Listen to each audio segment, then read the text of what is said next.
après, on va arriver, quand le chirurgien a fait sa voie d'abord, il va exposer les parties anatomiques du genou qu'on veut opérer. On va pouvoir, avant de commencer, troisième étape, c'est ça? On a fait le deuxième, c'était calibrer. Troisième étape, on a fait deuxième étape, calibrer les instruments. Troisième étape, calibrer ou paramétrer les repères anatomiques du patient. Chaque patient est différent. Chaque patient a des repères différents.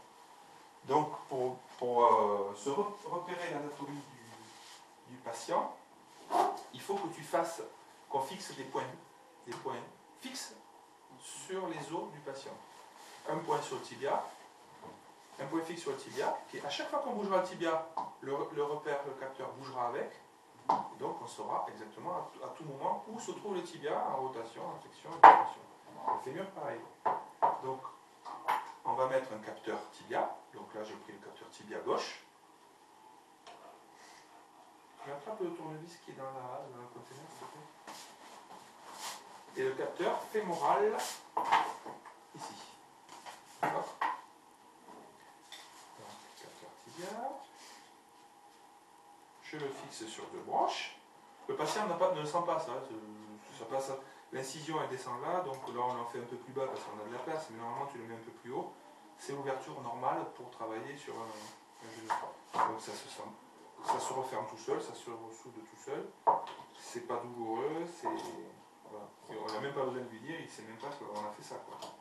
Donc je le fixe bien solide. Pas trop, derrière, je vais pas le mettre trop. Voilà.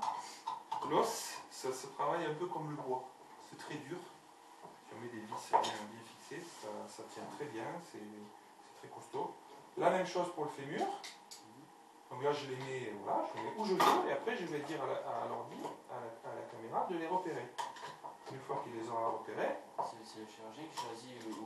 Il choisit où il veut, voilà, juste en sachant qu'il faut que la caméra elle puisse les voir. Parce que s'il les met de ce côté, il va être tourné comme ça. Tu vois, s'il le met là, il va moins viser. Donc il les met un petit peu vers la caméra. Dans l'incision, voilà. Voilà. Donc, l'écran suivant, tu peux faire une photo, en appuyant sur l'appareil photo. Alors, il va me dire, voilà, on a plusieurs points anatomiques importants.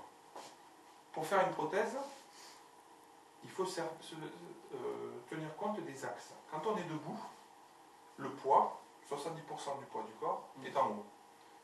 Donc les jambes, elles représentent même pas 30% de notre poids. Mais il faut que notre poids soit dans un axe. Si je suis de travers, je vais avoir tout le poids un peu décalé et je vais user très fort tout ce qui est à l'extérieur. Si je suis bien dans l'axe, je n'use pas. Je répartis le mieux possible ma charge. Donc il y a un axe mécanique qui est vertical, qui passe par le centre de rotation de la hanche. On a la hanche ici. Donc ça c'est l'axe. Il passe par là, l'axe anatomique, mécanique. Il a commencé. Ensuite il passe par le centre du genou et après par le centre de la cheville, les malléoles internes et externes. Je montrais à Gabriel tout à l'heure. L'axe, si vous regardez, il passe par le centre de la hanche, par le centre du genou et par le centre de la cheville. Vous voyez, ça correspond. C'est exactement cet axe-là. Donc, je vais mettre ma prothèse. Pour pas qu'elle s'use, il ne faut pas que je la mette en travers de cet axe, dans un sens ou dans l'autre, ni comme ça, ni comme ça. Il faut que je la mette bien perpendiculaire à cet axe, pour pas qu'elle s'use, qu'elle dure plus longtemps. Donc, il faut qu'en premier lieu, je lui dise où est l'axe, par où passe l'axe. Et pour savoir ça, donc le premier repère, je l'ai dit, c'est le centre de la hanche. Le centre de la hanche, c'est une boule dans un creux. D'accord, c'est une sphère. Quand je tourne, il y a un seul point qui ne bouge pas, c'est le centre de la boule. Il est toujours au même endroit. J'ai beau tourner, le centre il ne bouge pas. En rotation autour, ça tourne, mais au milieu, ça ne bouge pas. C'est toujours au même endroit. Donc si je décris ici, avec le genou, un petit cercle comme ça, je vais décrire la base d'un cône dont la pointe est le centre de la tête fémorale, donc le centre de rotation de la hanche, donc le point de passage de mon axe mécanique. Donc, lui, voilà ce qu'il me demande, c'est décrit par le dessin bleu, de faire bouger le genou, voilà, en rotation, pour que je vois le sommet du cône, qui sera mon point de passage de l'axe. Donc là, il me demande 14 points, il en a déjà pris un, donc je vais lui donner les autres. soit bien dans le champ de la caméra. Alors la caméra, tourne un petit peu vers... Alors on va recommencer parce que si tu bouges la caméra, tout est modifié. Vas-y. On va se mettre pas mal. Donc fais une photo là. Vous voyez le fémur, vous voyez le tibia. Peu importe la distance entre l'un et l'autre, hein. Je sais que je les vois dans le champ, peu importe la distance. Donc je vais démarrer, tu vas remettre page suivante en bas. Voilà. Et là il me dit de bouger, il est en attente. Et là j'essaie de ne pas faire bouger trop la hanche, parce que là c'est quand même une hanche artificielle. Voilà, c'est parti, 14.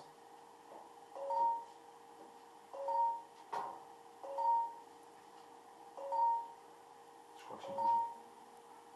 La main droite elle, ici a bougé. Le bassin a pivoté sur les mains, donc il ne va pas valider. Il y a un point qui a... C'est sur moi. Ça ne peut pas marcher. J'ai trop bougé. Ah, il accepte. Bon, c'est bon. Coup de bol. Alors, donc ça c'est le premier point. Deuxième point, hop, je passe à l'onglet suivant, tu vois, il me dit axe mécanique, axe mec, en jaune. Donc là, Je redécale là. c'est le deuxième point par lequel passe mon axe, mon grand axe. C'est l'axe mécanique d'entrée du fémur. Ça, je suis chirurgien, normalement, le chirurgien il doit savoir. C'est entre les deux épicondyles, un peu en avant, ici, là. C'est là. Je lui montre, hop, ça y est, il a validé, tu vois. Troisième truc, il va me demander de palper les condyles distaux. Alors là, dans cette petite os sec, là, il manque, normalement, il y a un truc qui s'enlève, là, pour montrer ce qu'on enlève d'os. Donc là, je ne l'ai pas. Je vais faire avec ça. Il a dû se perdre, je sais pas. Faire avec ça, c'est un peu gros, mais bon. Donc là, je lui donne des points. T'as vu le tibia, s'il te plaît? Encore. Merci.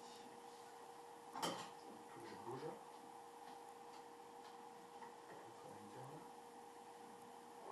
Il ne voit pas le capteur. Bouge vers moi. Non, pas tant. Plus vers le haut.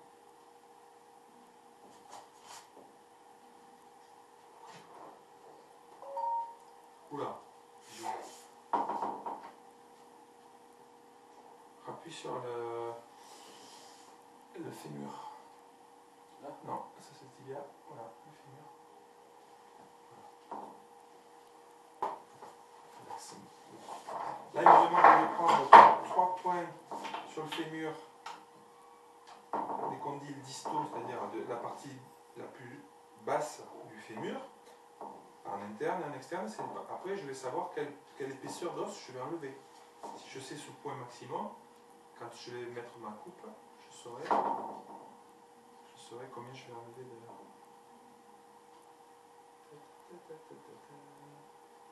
Tu veux bien l'enlever?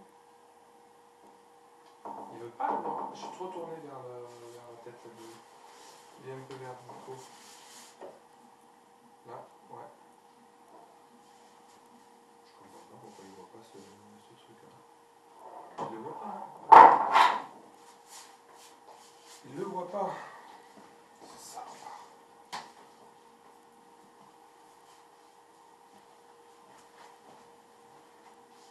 Là, il le voit. Et après, il le voit pas. Il le voit.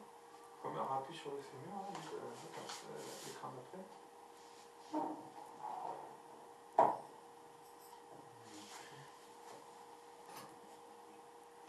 Ah non, je ne prends pas la bonne pièce. Il me demande d'abord. Ah oui, d'accord, il va valider avec ça. Bon, allez, laisse tomber. Avec l'autre? Ouais, avec celui-là.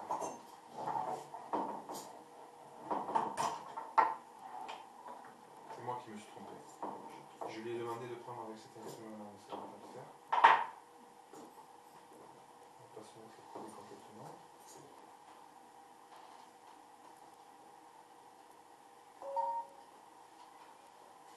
Bon, voilà, donc là j'ai le troisième point, les condyles postérieurs. C'est ce qui est en arrière ici, ce qui va me donner l'angle de rotation dans un sens ou dans l'autre de l'implant.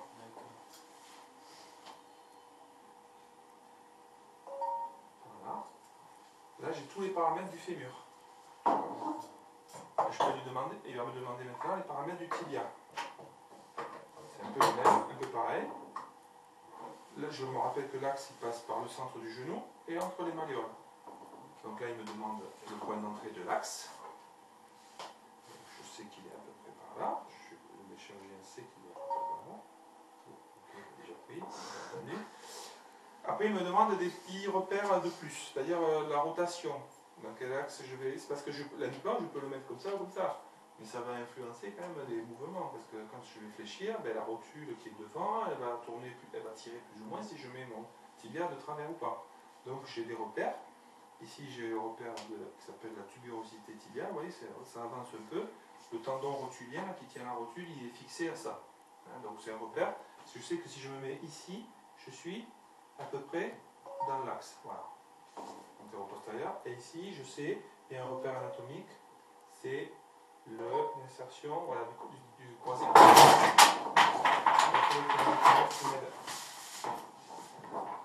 me tiens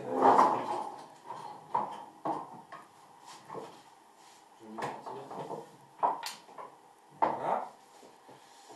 Ensuite, il me demande des points d'usure, pareil, parce que c'est ce que je vais couper ou pas couper. Donc voilà, un point ici, un point ici. Les chevilles, donc malléole interne, ici, elle est là. Et malléole externe. Je ne dis pas qu'il y a le péroné qui vient normalement là. On rajoute le péroné. Le péroné, il n'y est pas sur le truc.